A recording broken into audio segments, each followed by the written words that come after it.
Muy bienvenidos de nuevo al comienzo de otra semana, al estudio sistemático que hacemos cada día de un tema bíblico a nivel mundial.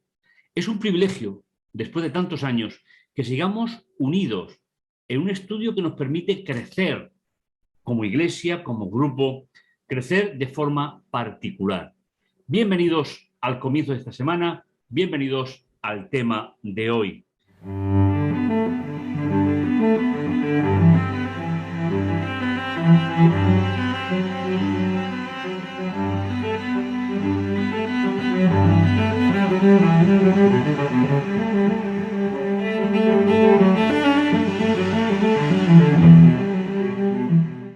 Qué privilegio, como os decía, poder seguir desarrollando de forma sistemática, de forma que nos permita poder crecer en el estudio de la palabra.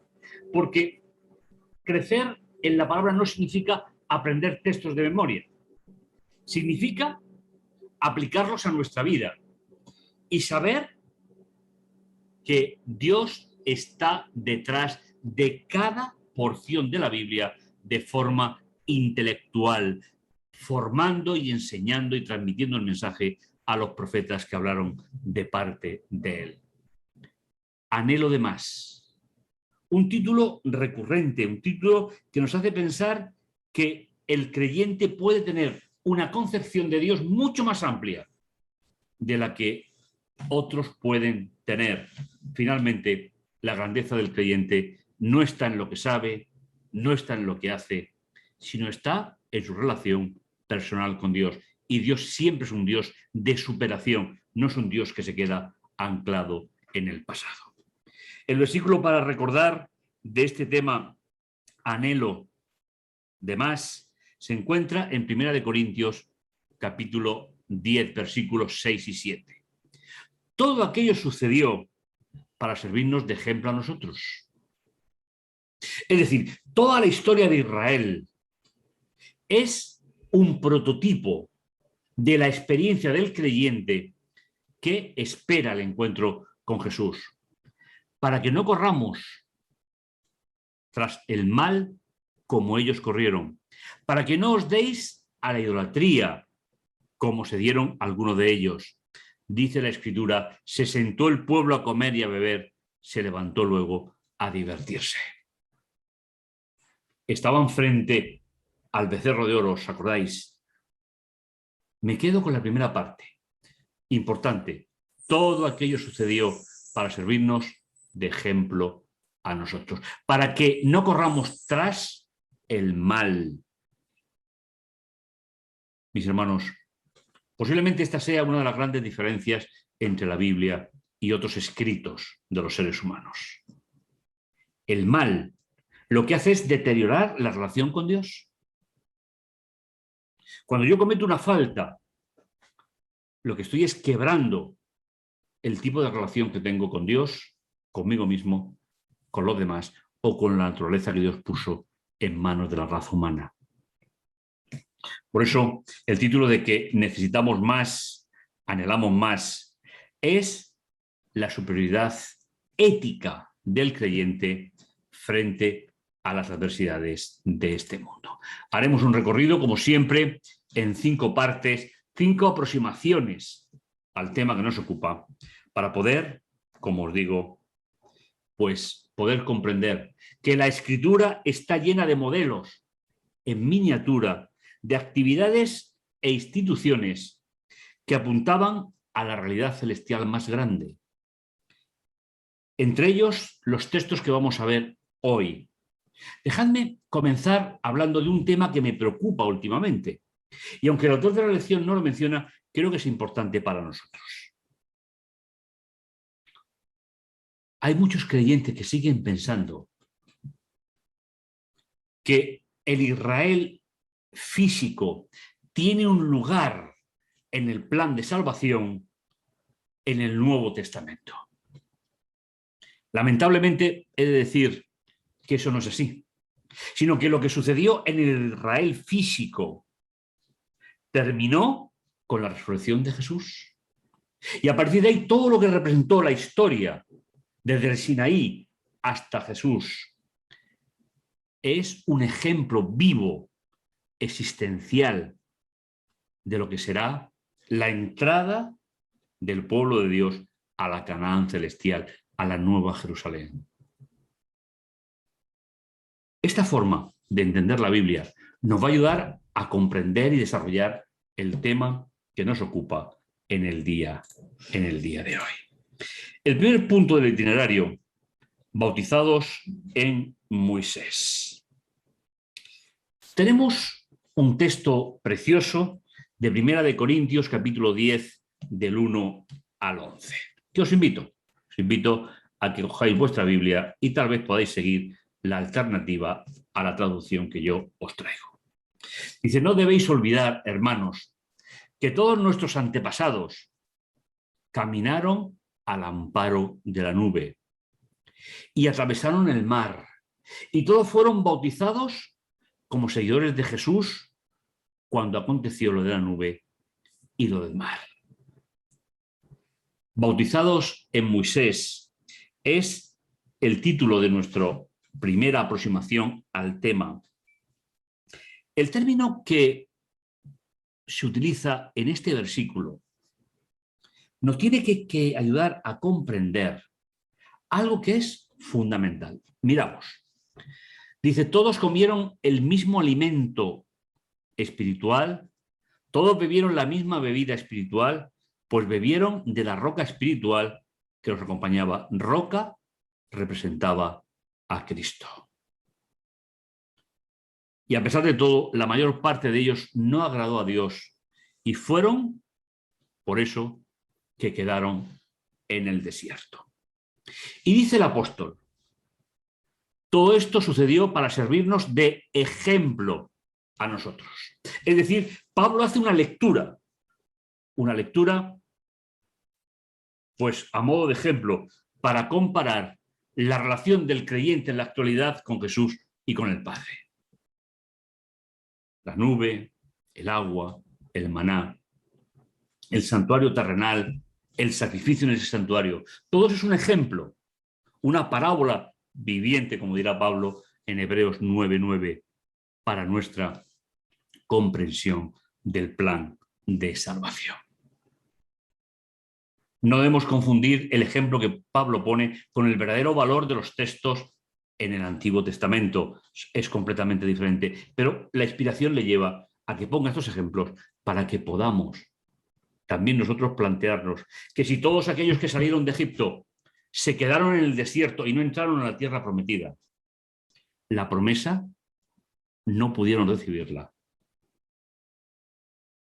Y nosotros, que esperamos entrar en la nueva Canaán celestial, haremos muy bien en reordenar nuestra vida para vivir ese gran momento junto a Dios, del cual dependerá toda nuestra existencia.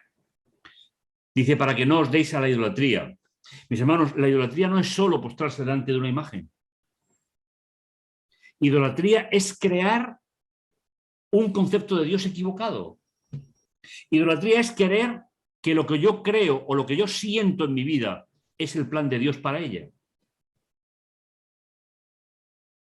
La idolatría es todo aquello en sentido físico, moral, espiritual o ético que sustituye a Dios en mi vida. Se sentó el pueblo a comer y a beber y se levantó luego a divertirse, para que no nos entreguemos a la lujuria, como se entregaron algunos de ellos, por lo que perecieron 23.000 en un solo día. Mis hermanos, la acción de Dios desde el punto de vista pedagógico a veces es difícil de entender. Porque a veces hacemos diferencia entre el Dios del Antiguo Testamento y el Dios del Nuevo. Pero la única diferencia que hay, mis hermanos, entre el Antiguo Testamento y el Nuevo es que las figuras y las sombras de la historia del pueblo de Israel se van a convertir en una realidad a través de Jesús. Y todos aquellos que no sigan el camino de Dios de forma voluntaria se quedarán sin entrar en la Canaán celestial, no hay diferencia entre el Dios del Antiguo Testamento y el Dios del Nuevo. Es un Dios que, en primer lugar, mis hermanos, respeta profundamente la libertad del ser humano. Dice, para que no pongamos a prueba la paciencia del Señor, como hicieron algunos de ellos y murieron mordidos por las serpientes, y para que no os quejéis de Dios, como se quejaron algunos de ellos, y los aniquiló el exterminador. Mis hermanos, rescatar a Dios de los errores del ser humano es una de las mayores posibilidades que podemos poner en manos de nuestro Dios. Estamos leyendo pasajes que nos hacen comprender la realidad del ser humano a lo largo del camino en su vida. Con esto en mente, podemos entender mejor de qué está hablando Pablo en 1 Corintios 10. Estos versículos, Pablo revisa algunas de las experiencias clave del pueblo de Dios en el desierto, caminando hacia la tierra prometida. 40 años de implantación de la alianza. Nuestros padres se refiere, hermanos, a sus antepasados hebreos que salieron de Egipto, estuvieron bajo la nube, que atravesaron el mar, que bebieron el agua fresca y que fueron bautizados simbólicamente en ese proyecto de Dios para ellos. Pablo considera que estas importantes secciones del viaje por el desierto son un ejemplo de nuestra relación personal con Jesús, que también comenzará con nuestro bautismo. Si seguimos los pasos de la lógica de Pablo, que había analizado la historia de Israel con todo lujo de detalles, la referencia al alimento espiritual debe referirse al maná.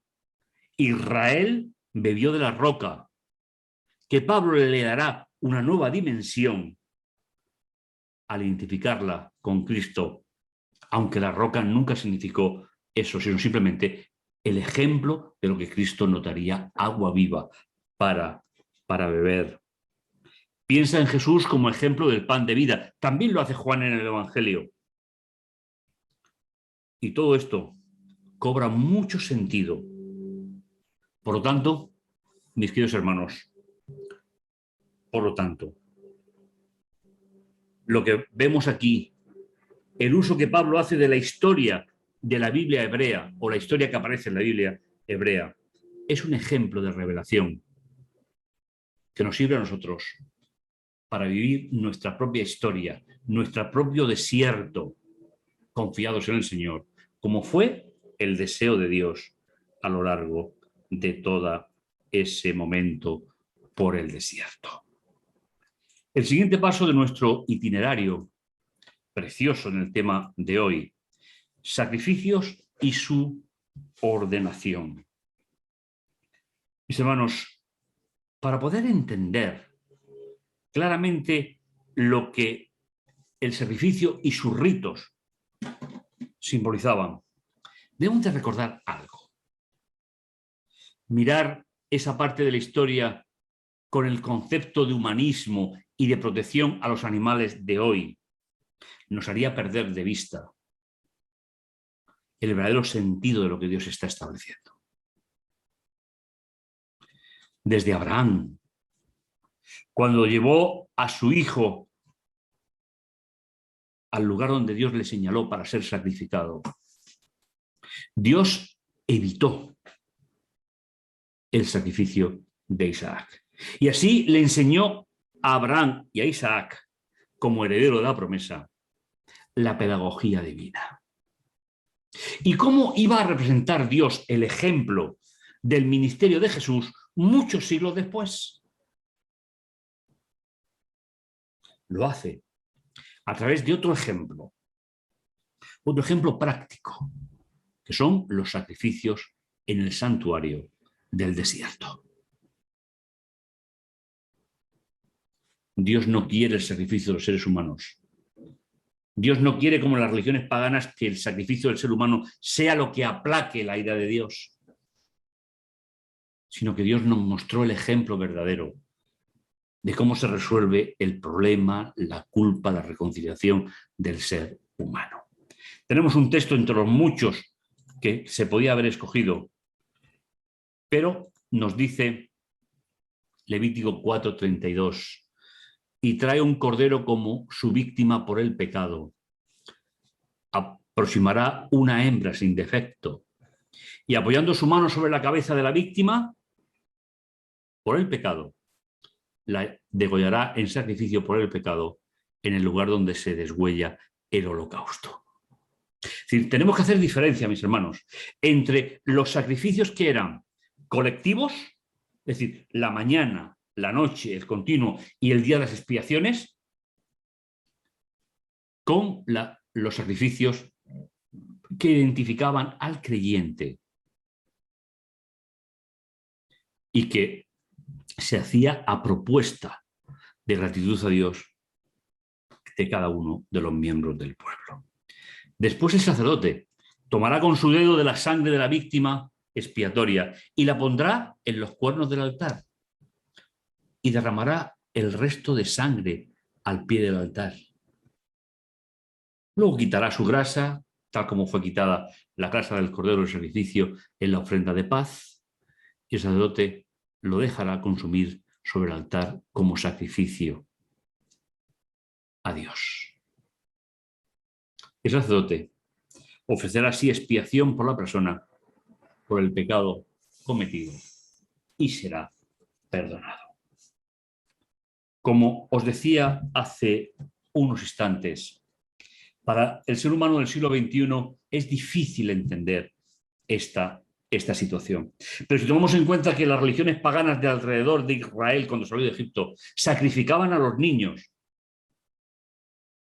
el gran paso que Dios da hasta que llega Jesús es que Israel no matara nunca a sus hijos para perdón de los pecados, sino que había un animal que con su sangre transportaba el pecado al santuario. El sistema de esos sacrificios en la primera gran parte de la Biblia ofrece muchos más ejemplos de lo que vivimos entonces, símbolos de la Biblia hebrea que apuntaban a la venida del Mesías. Estos continúan desde el punto de vista pedagógico para nosotros, conteniendo muchas verdades espirituales importantes que pueden ser de gran valor para comprender el plan de salvación. La sangre y el derramamiento y la aspersión de sangre eran fundamentales para muchos de los ritos. Esto no es algo atractivo, lo acabamos de comentar. Ni se suponía que lo fuera. Pero la alegría que era después de eso en el creyente o en el pueblo valida el ejemplo. ¿Qué papel, mis hermanos, desempeñaba concretamente la sangre y por qué tenía que colocarse en los cuernos del altar? Es un ejemplo, pero de los muchos que hay. Si bien la mayoría de los ritos relacionados con el santuario aparecen en forma de instrucciones de cómo hacerlo, no siempre incluyen todas las explicaciones. Quizás sea porque el pueblo ya sabía lo que significaba todo. Y yo estoy de acuerdo con esa idea. A fin de cuentas, el pueblo de Israel captaba el significado de la sangre. No obstante, el ejemplo tomado de Levítico 4 contiene una importante explicación.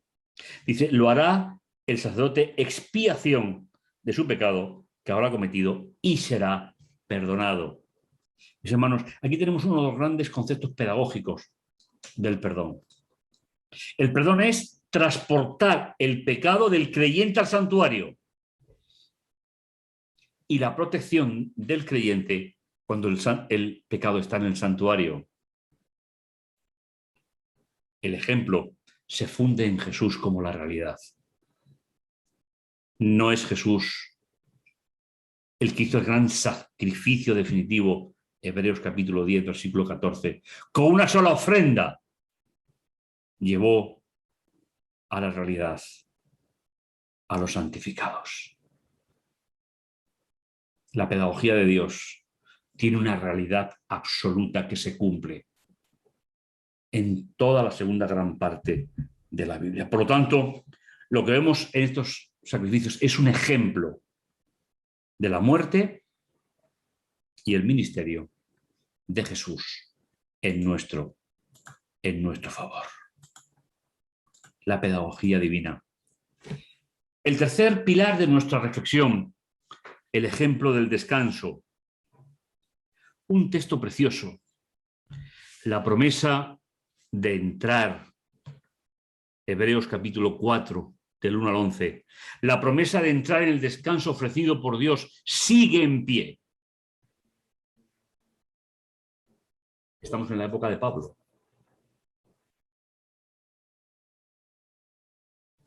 Pablo escribe su carta a creyentes que habían aceptado a Jesús, pero están volviendo por las presiones, están volviendo hacia atrás. Están volviendo hacia la Jerusalén física. Por su sacrificio, dice, pero es preciso estar muy alerta, no sea que alguno de vosotros pierda la ocasión de entrar, porque el Evangelio nos ha sido anunciado tanto a nosotros como a ellos, solo que a ellos de nada les sirvió haber oído al no estar unidos mediante la relación personal y estable a quienes lo escucharon. Nosotros, en cambio, los que hemos creído, dice Pablo, podemos entrar en ese descanso del que Dios ha dicho, no entrarán en mi descanso, tal como lo juré, lleno de enojo. El itinerario, mis hermanos, es el mismo.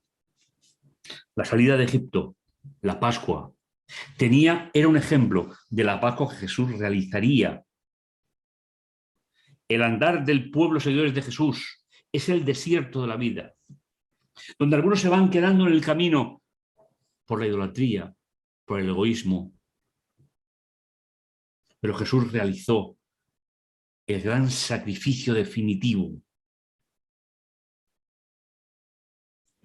Y Pablo dice que los que hemos creído, en cambio, podemos entrar en ese descanso del que Dios ha hablado. Es decir, en la nueva Canaán, en la nueva Jerusalén celestial, el descanso para toda la eternidad. Mis hermanos, yo creo en lo que Pablo nos explica en estos versículos y utiliza de nuevo la historia de Israel para proyectar la historia del pueblo de Dios. Estos textos recuerdan al lector, seguidor de Jesús, que debe tomarse muy en serio las lecciones aprendidas de la conducción de Dios en el pasado, para que no se vuelva a repetir la historia, para que ninguno caiga en semejante ejemplo de desobediencia.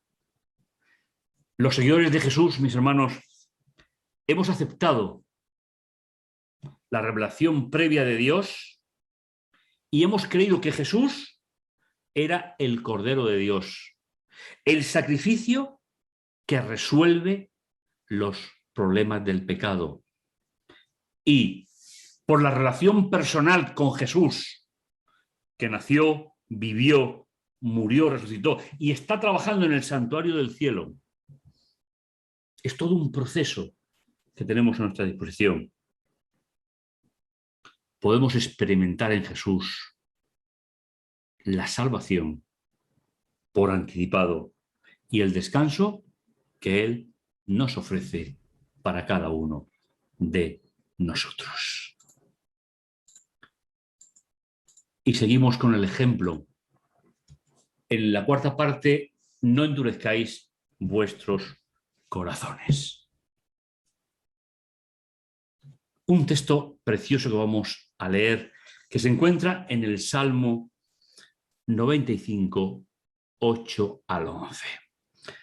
No endurezcáis el corazón como en Meribá, cuando en el desierto del día de Masá, cuando vuestros padres me retaron y me probaron aún conociendo mi obra. Mis hermanos, Dios nunca te ofrece un plan sin que tengas previamente una relación personal con Él.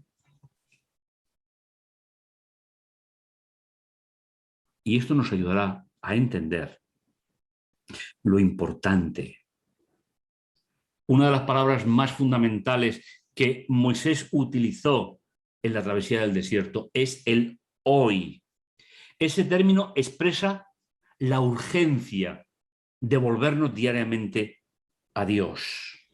Significa hoy que no hay más tiempo que perder. Hoy requiere una respuesta y una decisión por cada uno de nosotros. Pablo se aferra a la palabra hoy y realmente enfatiza su importancia en el contexto que nos ha expresado el Salmo 95. Y por su parte es una advertencia y una súplica al pueblo de Dios para que nuestro cementerio no sean las arenas del desierto, para que no se repitan los errores de sus antepasados y no renuncie a entrar en el verdadero reposo que se halla solo en la salvación que Dios nos ofrece. Mis hermanos, de la pedagogía divina del pueblo de Dios a la realidad, de esa pedagogía hacia la Canaán celestial. El último punto de nuestro itinerario del programa de hoy: la conquista de una ciudad celestial. Dice Gálatas 3, 26 al 28, 29, un texto precioso que deberíamos de releer para establecer las relaciones dentro de la comunidad religiosa. En efecto, todos vosotros, los que habéis establecido una relación personal y estable en Cristo, sois hijos de Dios. ¿Cuántas veces hemos explicado ya que no nacemos como hijos de Dios? Que somos hijos de Dios por la adopción en Cristo. Y es a través de creer, a través de establecer esa relación inquebrantable, estable.